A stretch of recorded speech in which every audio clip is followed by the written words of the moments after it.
Oh yeah, my man Connor Davis. We chose to actually sit down in this interview rather than stand up because this man is 6'8", 265 beefy pounds. Stud out of Stony Brook, has been literally grinding for 3 years, right? Yeah, 3 years. Shoot, nothing but a long weekend off here and there. Right. So it's awesome. Great to see Connor again. This opportunity has kind of popped up here. Getting into.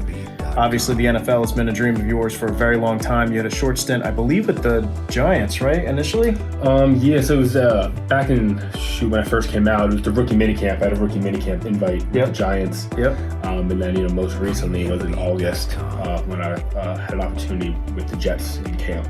Awesome.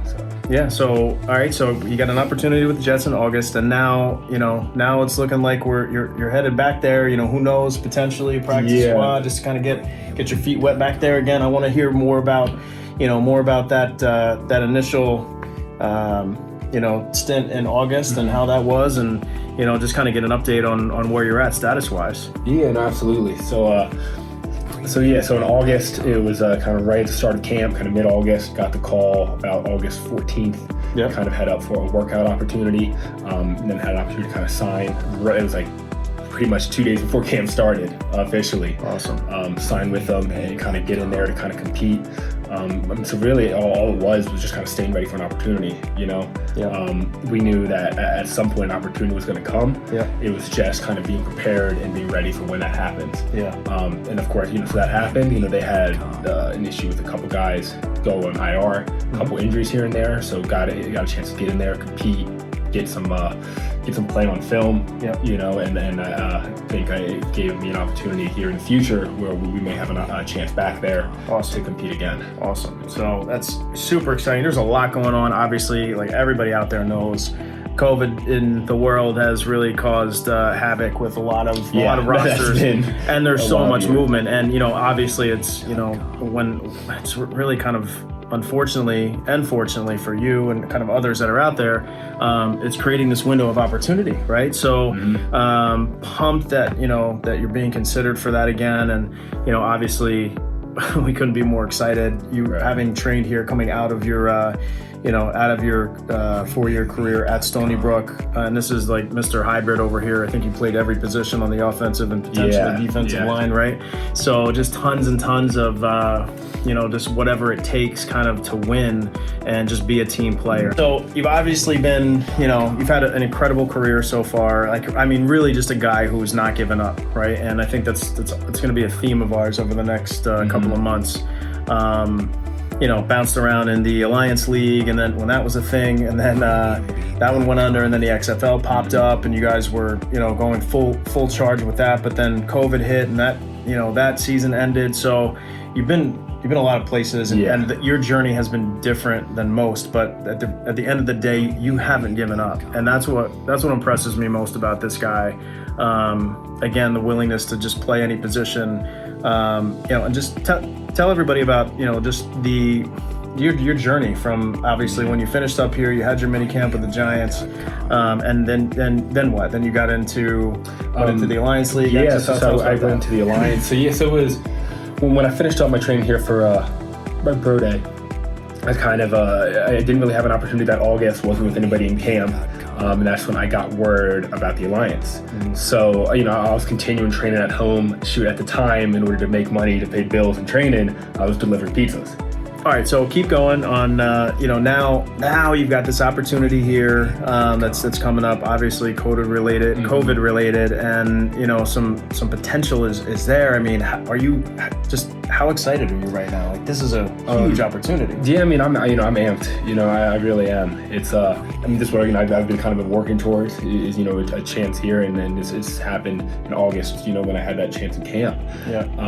And then like you're saying with COVID, it's provided really a unique situation right now, where I'm just, I'm as excited as can be to kind of keep working. You can kind of feel it. You can kind of feel just how close you're getting. But at the same time, and this is kind of a theme of really the past 3 years for me, is you kind of have to white out, black out all the noise, kind of around you. You could just ignore everything else, Yeah. and just kind of go to work each day, and that's kind of the mentality I've had. I've got the same mentality now as I did when I was delivering pizzas 3 years ago. It's hard work. Right? It's just showing up day in, day out, and doing whatever it takes to, get better, each day. And, so that's, I know another opportunity is going to come here at some point. Yeah. It's just making sure that when that comes, I'm ready to take advantage of it. Just keep grinding. That is literally the culture of this place, right? So Absolutely, yeah. I see this guy come in at 6'8", 265, and just wanting to work. Like, one of the hardest workers in the room. Like, would always be the first one to arrive, the last one to leave. And I just thought, what an incredible work ethic that, this is a guy that deserves the Cinderella story, right? You didn't have the opportunity to put together 4 years of consistent film at tight end, period, right? You just did whatever it took. You played tight end, you played tackle, you played defensive end, you played all these different positions, and you just went where everyone asked you to go. And, to try to develop a skill at one position for other guys that had the opportunity to do it for 4 years straight, kind of put you at a disadvantage. But it's also creating opportunities, I think, because now you can be more of a hybrid guy, right? And I look at the 53-man limitation on every team right now, and the more versatile you are, the more valuable you become, period. So that's why I'm just so pumped for your endurance, right? Just kind of sticking through it, making it happen. And that's, it's why I recommended you to these guys, Carnison, because they were looking for someone who, would be that underrated guy that worked his tail off and made it to the big show. And here you are right on the brink. What are you doing now in terms of, like, now that you're out of the delivering pizzas, what has been your real nutrition plan, supplementation, all that stuff? You're still on the Carnison, still making that happen? Yeah, for sure. And it's that's actually something I kind of always take a peek at. Ever since I was here and I had a chance to kind of use it a little bit in my training, is whenever I go to use a supplement or somebody like kind of gives me something to try, is one of the things I always do. First thing, get a supplement, flip it over, look at everything on the back, kind of what's in it, what we're looking at, and the Carnison, having Carnison in there has definitely been something I look for. Having a chance to try supplements that use Carnison's Beta-Alanine and supplements that don't. For me personally, I've noticed a difference. So it definitely affects my supplementation in that aspect. So most of that honestly hasn't changed too much. It's the same type of supplements. Yeah. Your amino acids, your pre-workouts, your post. And then diet is not as strict as maybe some combine prep. That's a whole different world you're living in. Listen, man, we're measuring everything. You are down to the calorie. You got it. It's pretty strict still overall. I kind of maintain like that 80-20 mentality. 80% healthy, 80% clean. 20% if I want to have a burger and fries, I can have a burger and fries. Yeah.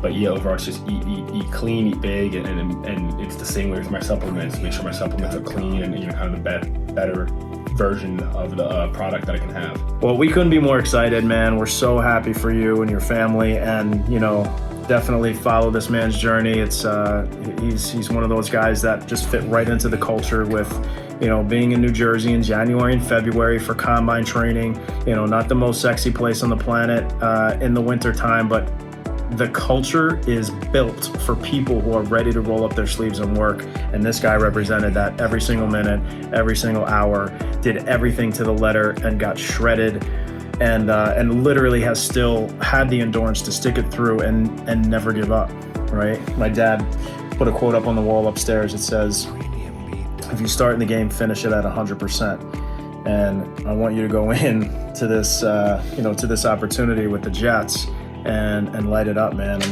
Finish what you started. And I'm really, really excited for what's to come with you. I am too, and I appreciate, like I said, this facility's exactly what you're saying. It kind of embodies the whole mentality, I approach it with. And and I'm excited to kind of keep getting after it, Awesome. Well, we need you guys to stay tuned, this man. Let's keep our eyes peeled on the New York Jets coming up here.